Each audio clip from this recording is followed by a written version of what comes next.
The NFL offseason operates as a highly lucrative marketing machine.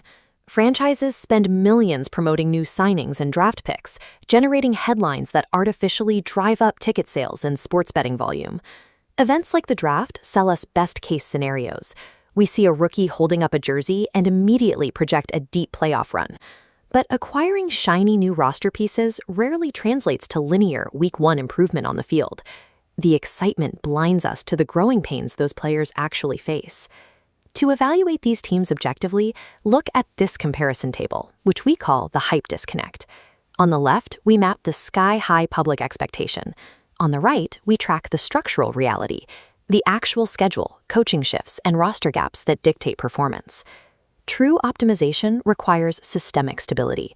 Today, we are auditing 10 specific teams where the public valuation has dangerously overshot that structural reality. Bankroll based solely on the loudest off-season headlines is a quick way to lose value. We have to look past the hype. Let's start with this quadrant chart, mapping off-season hype against structural risk. Up here in the top right, high hype and high risk are what we call the schematic gambles, the Bills, Eagles, and Jets. These are teams where new coaching playbooks directly clash with the existing talent. In Buffalo, new defensive coordinator Jim Leonhard is overhauling the team's base 4-3 defense into a 3-4 scheme. This forces established pass rushers like Greg Rousseau to entirely relearn their gap assignments, right before facing a grueling schedule. The direct trade-off here is early season defensive miscommunication. If the defense gives up easy points while adjusting, the pressure falls squarely on the offense to win high-scoring shootouts. The Philadelphia Eagles face a similar structural hurdle. After back-to-back division wins, they replace their offensive coordinator with Sean Mannion, a coach who has never actually held an offensive coordinator position before. Putting an unproven play caller against a 2026 schedule that includes the Steelers, Texans, and 49ers puts massive stress on the quarterback. It forces a reliance on unpredictable hero ball situations. Meanwhile, the New York Jets are deploying clashing philosophies between offensive coordinator Frank Reich and an embattled head coach in Aaron Glenn. To execute this, they brought back Geno Smith, who struggled heavily in 2025, to serve as a temporary bridge at quarterback. When an organization relies on massive schematic overhauls, they eliminate their safety floor. Flashy offensive names might draw attention, but the schematic instability makes their projected win totals a poor betting investment. Next, watch as our chart updates.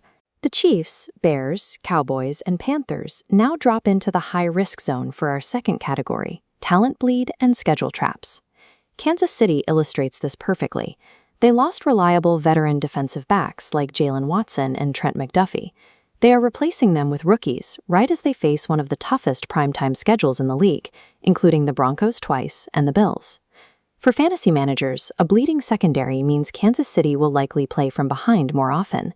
That artificially inflates the target volume and passing yards for their aging offensive weapons. Chicago is another massive trap. The Bears drafted Caleb Williams and generated massive offensive hype.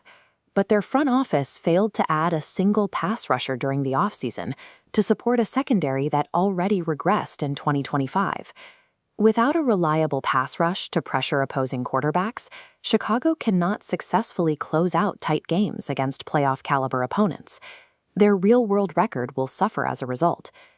Dallas is suffering a severe talent bleed of their own. They let veteran defensive players like Jadeveon Clowney and Dante Fowler walk, while their offensive line deteriorated severely in 2025, offering less protection for the passing game.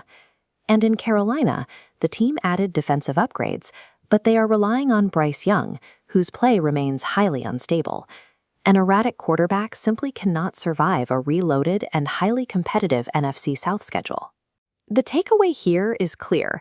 High-volume offenses attached to bleeding defenses are excellent targets for garbage-time fantasy production, but they are incredibly risky real-world bets for overall win percentage. Our final risk category is the fragility factors. Here, the variance doesn't come from the playbook. It comes directly from extreme medical risk, physical exhaustion, and coaching brain drain. Take the Atlanta Falcons.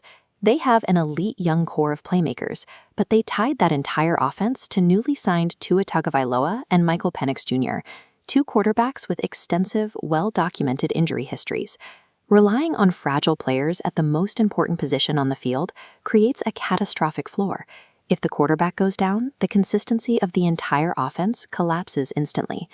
The Patriots face a different type of exhaustion. Yes, they traded for A.J. Brown, but they also have to endure a grueling travel schedule that includes a trip to Munich and 4 primetime games on the road, accumulating massive travel fatigue. Over in Seattle, the defending champions kept the bulk of their roster intact, but they suffered a severe coaching brain drain, losing both their defensive coordinator and run game coordinator to the Raiders.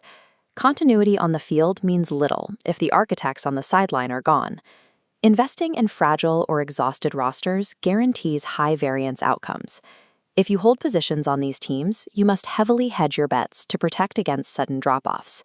The overarching lesson of the 2026 offseason is simple. Never pay a premium price for a best-case scenario when the actual structural downsides have been buried by media marketing. To translate this into action, look at this decision matrix.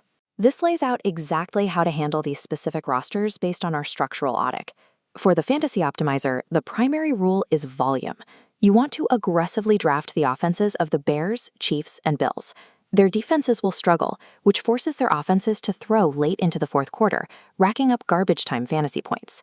Conversely, the secondary fantasy rule is to avoid medical roulette. Fade teams like the Falcons, where the entire production chain hinges on injury-prone quarterbacks. If you are betting real-world outcomes, attack the structural overhauls. Heavily bet the under on the Jets, Patriots, and Eagles, because massive coaching shifts and brutal travel schedules routinely depress early season win totals. A smart sports investment requires evaluating the actual foundation, the schedule, the scheme, and the staff. Look past the fresh coat of paint on the roster, and you'll find the real value.